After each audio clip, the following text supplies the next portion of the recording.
ازيكم يا حبايبي، عاملين ايه؟ يا رب تكونوا بخير وفي احسن حال. وحشتوني جدا جدا من اخر فيديو كنا فيه مع بعض.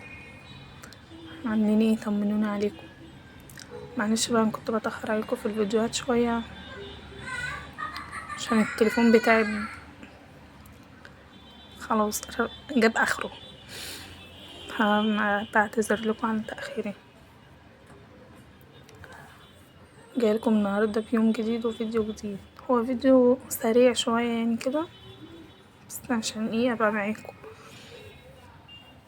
انا سمعت ان القوطة هتغلى، فقلت اجيب حبة كده و واصلصهم واشيلهم كده ان شاء الله ايه لرمضان باذن الله. اول حاجة كده جبتها وقمت غسلاها ومقطعاها وحطها في الحلة وبسيبها لحد لما تتهري خالص.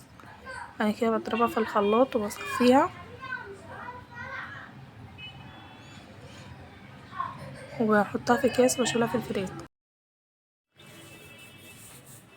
بعتذر يا حبايبي عن الصوت والضوضاء ده، معلش. العيال قمت سكتهم وجيتلكوا تاني. بس وديني بدأت أول حاجة كده بالقوطة.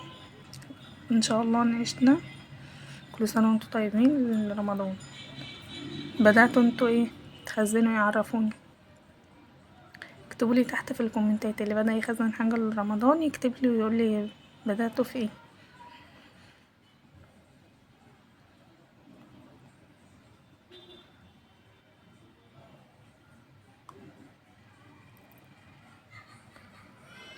وبس كده يا بنات، طمنونا عليكم عاملين ايه.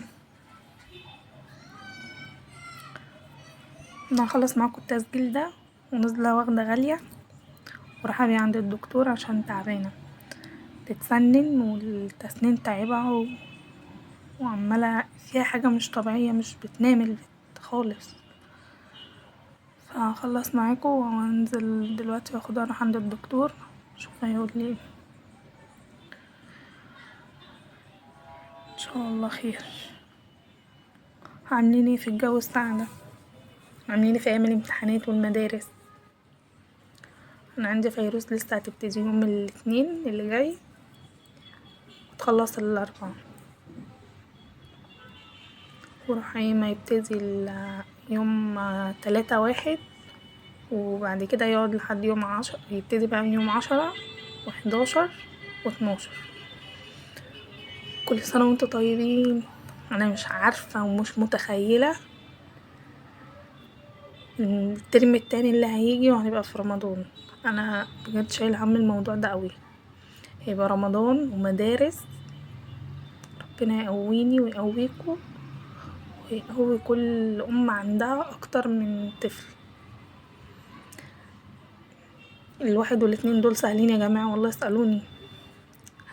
من بقى التالت بقى وانت طالع كده بيبقى الموضوع صعب خالص، صعب في كل حاجة. يعني انا عندي اللي بيروح المدرسة والبيبي واللي لسه عايزة انزل نوح الحضانة، بس خايفة والله. كل ما اقول الاسبوع ده انزله خايفة من اللي يتعب والعدوى اللي بتبقى في الحضانات والجو ده بصراحة، فقلقانة. مع ان الحضانات بتبقى نظيفة بصراحة، عندنا هنا الحضانات في المعادي يعني نظيفة، بس انا خايفة عليه فمأجلة الموضوع ده شوية. بس في رمضان ممكن اضطر وهنزله بصراحة، يعني هبقى مدارس ودروس وفطار وسحور ومذاكرة. لا لا لا، ربنا كل ما بفتكر بحس ان انا ينفع نخلي الاجازة دي لحد بعد العيد وبعد كده نرجع نبتدي الترم التاني. يا ريت يا ريت يا ريت يا ريت لو ينفع.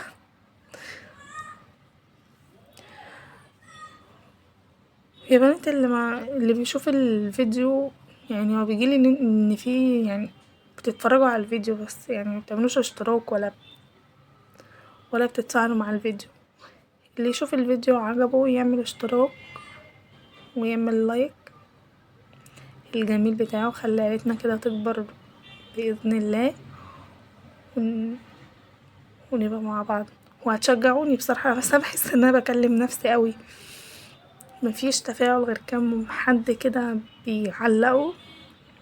شكرا جدا ليهم، شكرا للي اشتركوا اصلا واللي هيشتركوا مقدما. وبس. وانا عملت بنات الانستا، هبقى اسيب لكم اللينك بتاع الانستجرام بتاعي في اول تعليق، ونبقى نتكلم بقى هناك على الانستجرام وكده. ولو حد عايز يبعت اي حاجة نتكلم فيها تمام ماشي. على فكرة انا رغاية هاخد بس عليكم كده شوية وهتلاقونا بنرغي كتير جدا.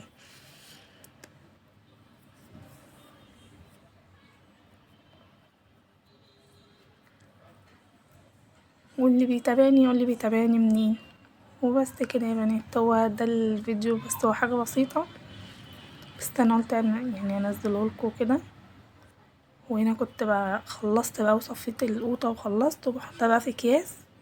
هو الكيس على قد الطبخة، وبشيله بقى في الفريزر.